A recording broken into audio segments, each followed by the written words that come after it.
एक राजा की जवानी की अनोखी कहानी। पौराणिक कथाओं की माने तो ये बात तब की है जब महाभारत काल में अमरावती में राजा ययाति राज करता था। राजा के सिर पर हमेशा से ही काम के बादल मंडराया करते थे।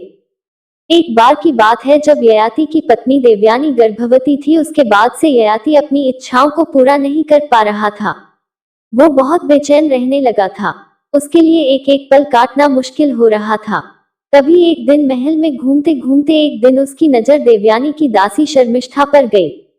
दरअसल असल में शर्मिष्ठा कोई दासी नहीं बल्कि एक राजकुमारी थी। वो सिर्फ अपने पिता की वजह से देवयानी की दासी के तौर पर महल में रह रही थी। वहीं एक दिन मौका पाकर ययाति सीधा शर्मिष्ठा की कुटिया में जा पहुंचा। शर्मिष्ठा भी कम नहीं थी। मन ही मन बदले की भावना को दबाए हुए उसने राजा की इस इच्छा को पूरा कर दिया। ये प्रेम का सिलसिला यही नहीं रुका। राजा ने लगातार 3 सालों तक शर्मिष्ठा के साथ गंदा काम किया। इतना ही नहीं, उसने 3 बार शर्मिष्ठा को गर्भवती भी किया। लेकिन कहते हैं ना पाप आखिर कब तक छिपाया जा सकता है। एक दिन ययाति के गंदे इरादों का घड़ा भर गया और रानी को इसकी भनक लग गई। रानी ने गुस्से में आकर सारी बात अपने पिता गुरु शुक्राचार्य को बताई। फिर क्या होना था, बेटी को इस हालत में टूटा देखकर क्रोध में आकर ऋषि ने अपने दामाद को श्राप दे दिया। यह श्राप कोई ऐसा वैसा श्राप नहीं था। उन्होंने सीधे राजा की जवानी ही छीन ली। श्राप के चलते राजा वृद्ध हो गए थे। ऐसी ही एक रात राजा के सपने में यमराज दिखे और बोले कि ययाति तुम्हारे जाने का समय करीब आने वाला है।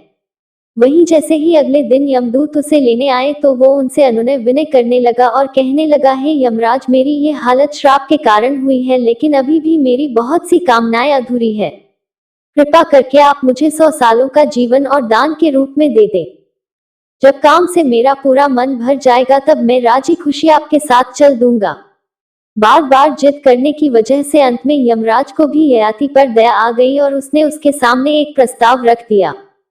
यमराज ने कहा कि तेरे 5 पुत्र हैं, अगर उनमें से एक कोई भी तुम्हें अपने हिस्से का यौवन देने को तैयार हो जाए तो तू यही रहेगा और बिना किसी रोक टोक के सुखपूर्वक अपनी इच्छाएं पूरी कर लेगा।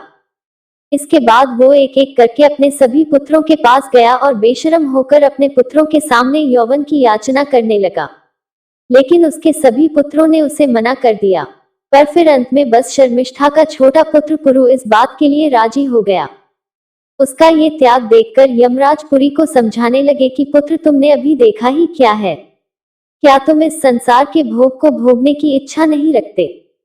तभी पुरु ने उत्तर दिया कि यमराज संसार के इस भोग को नहीं भोगना चाहता और अपने पिता की इस हालत को देखने के बाद तो बिल्कुल भी नहीं।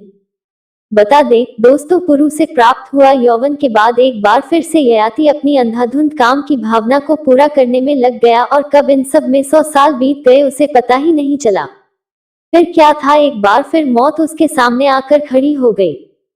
लेकिन पिछली बार की ही तरह इस बार भी ययाति काल के सामने अपनी अधूरी इच्छाओं का हवाला देने लगा और उसने एक बार फिर 100 सालों की आयु को प्राप्त कर लिया। ये 100 साल भी ऐसे ही बीत गए। वहीं इस तरह करते करते मौत उसके सामने 9 बार आई, लेकिन उसे हर बार जीवनदान मिलता रहा। अंत तक जब 1000 सालों तक गंदा काम बिना रुके करने के बाद भी उसे तृप्ति नहीं मिली, तब उसने पहली बार यमराज के सामने अपनी व्यथा को सुनाया कि भोगों को मैंने नहीं बल्कि भोगों ने मुझे भोग लिया। जिसके बाद राजा ययाति ने अपने पुत्र से ली हुई जवानी उसे लौटा दी और उसको यही सलाह दी कि कभी भी भोग के रास्ते पर मत दौड़ना। इसके बाद ययाति ने अपना सारा राजपाट भी पुरु को सौंप दिया और अपनी दोनों रानियों के साथ वन में चला गया। उसने भृगुतुंड नाम के पर्वत पर तपस्या की और वहीं पर अपने शरीर का त्याग किया। तो दोस्तों, कैसी लगी आपको हमारी आज की कहानी? कहानी अच्छी लगी तो वीडियो को लाइक कर दीजिए और ज्यादा से ज्यादा लोगों में शेयर करें। अगर आप हमारे चैनल पर पहली बार आए हैं तो चैनल को सब्सक्राइब कर लीजिए, क्योंकि हम अपने चैनल पर ऐसी ही कहानियां लेकर आते रहते हैं। मिलते हैं फिर एक कहानी के साथ। धन्यवाद।